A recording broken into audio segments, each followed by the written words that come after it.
Hello there, fledgling trainers. Welcome to Battle University, a place of education for competitive Pokemon battling. I am Professor Raygun. If you don't know what this is about and haven't checked out the course introduction video yet, I would recommend you do so, but the decision is ultimately yours. I am happy to see you all in class today, so take out your notebooks and let us begin.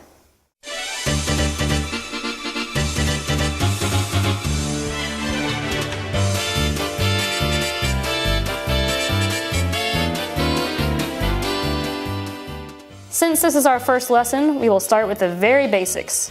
One of the first things you learn about Pokemon as soon as you start playing the game is that there are many different types of them.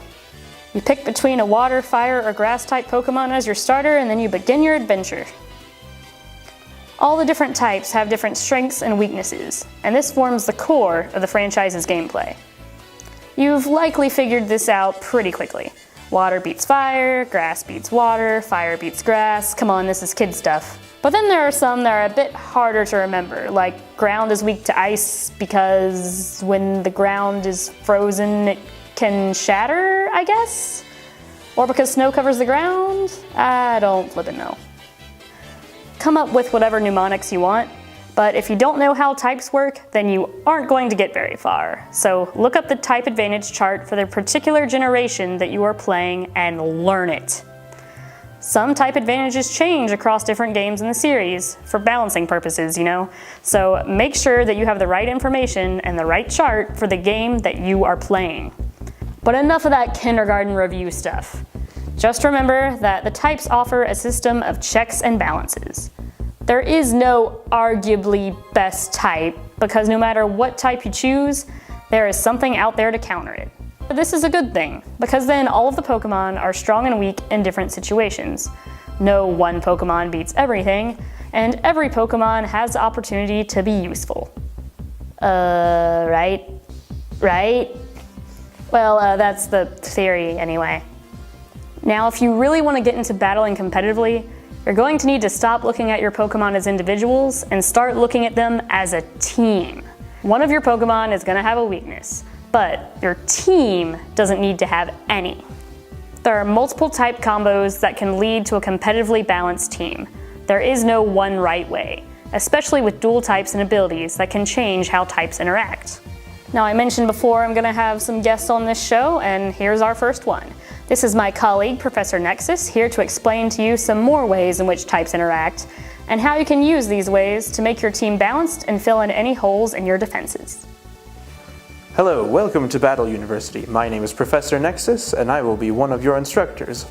The first part of team composition when you're building a competitive Pokemon team is deciding what Pokemon to use. Now, some people like to use teams of Pokemon with only one type. This can be really fun and leads to a lot of interesting strategies, but I do want to be clear, I don't recommend it. I know gym leaders do it and the Elite Four does it, but gym leaders in the Elite Four are designed to help you understand the type matchups. Generally, you will want to use a variety of types in order to react to the different types your opponent may be using. Typically, you'll want to choose one Pokemon to serve as the basis for your team, a starting point. For the purposes of all of our lessons, we're going to be using the same team. We're going to say your favorite Pokemon is Ferrothorn. Our example team will consist of Ferrothorn, Weavile, Gliscor, Gengar, Volcanion, and Gardevoir. As you can see, each one has wildly different typings from one another. I want to explain a few things before we go on. Now, we're going to assume that you are familiar with the different types' advantages and disadvantages. I just want to briefly cover something about dual-type Pokemon, namely that their weakness is compound, resistance is compound, and a resistance or an immunity can cover a weakness. Just be mindful of how the dual typing of the Pokemon you want to use affect its weaknesses and resistance. This is why we selected Ferrothorn for our example. Ferrothorn has some excellent defensive typing and solid offensive typing in Grass Steel. Both Grass and Steel types resist Grass, which means Ferrothorn only takes 1/4 of the damage from Grass type moves. But Grass and Steel are both weak to Fire, so Ferrothorn will actually take quadruple damage from Fire type moves. Grass is weak to Bug, but Steel resists Bug, so Ferrothorn will actually just take normal damage from Bug type moves. Now, an interesting note though, Grass is weak to Poison, but Steel is immune to poison-type moves, which means Ferrothorn is immune to poison-type moves. Immunities always trump weaknesses or resistances. There can be a couple of exceptions in the form of a few moves and abilities, but we'll cover that later. So we just wanted to illustrate how dual-type Pokemon types interact with each other regarding how the other moves affect that Pokemon. And Ferrothorn just allowed us to showcase the 4 interactions that we wanted to discuss. Now I know a lot of you are probably thinking, Ferrothorn is weak to fire. You want a teammate who can compensate for that fact. Volcanion is a new favorite, having a unique typing of water-fire. It's also useful for taking out opposing steel types and grass types, which Ferrothorn struggles against. Now Gliscor is immune to the ground and electric type moves Volcanion tends to attract. And since Gliscor is double weak to ice, having Weavile on hand can be really nice, because Weavile can actually switch into ice type moves, one of the few types it can do that with. But Weavile is very threatened by fighting moves, but Gengar is not damaged by fighting type moves.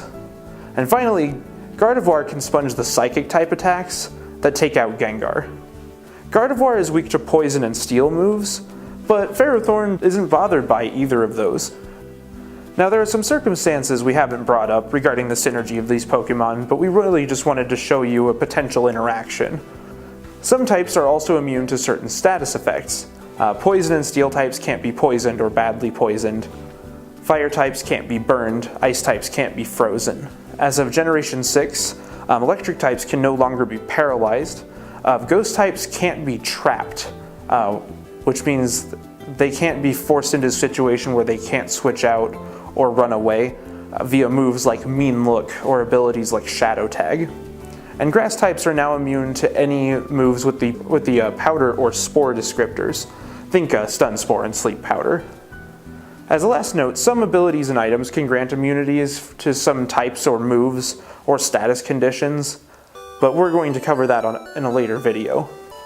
So I hope you learned something from our video. I hope you are eagerly awaiting the next one. I'd like to thank you very much for attending the first class of Battle University. Professor Nexus, out. Thank you very much for that, Nexus. So, to review what we've learned today. Type advantages change throughout the generations. Dual typing can lead to weaknesses or resistances compounding, as well as an immunity nullifying a weakness. Remember that certain types aren't affected by some statuses, and that if there's a hole in your team that can't be covered by typing directly, just remember that maybe there's an ability or move or an item that might be able to round the team out. So, for the purposes of building your first team, just start out by picking your favorite Pokemon. Any Pokemon. I'm not gonna judge. And while your favorite Pokemon has a weakness, you can then structure the rest of your team to cover up those weaknesses. Now, just so you know, there are apps out there that can help you with this process. You put in 6 Pokemon and it'll automatically map out the type coverage of the whole team, and then you can easily see if there's any major weaknesses that the whole team has. I'm not going to advocate any one particular app because there's so many out there and I don't really care which one you use, but hey, it's a useful tool if you're interested in that sort of thing. That's about all we have to say for now about defensive type coverage. That concludes today's lesson. Come back next time for more competitive Pokemon topics information here at Battle University. Now, if you have any questions, feel free to send me a message or ask it in the comments. Know that I'm more likely to see your question if you post it in the comments on my most recent video.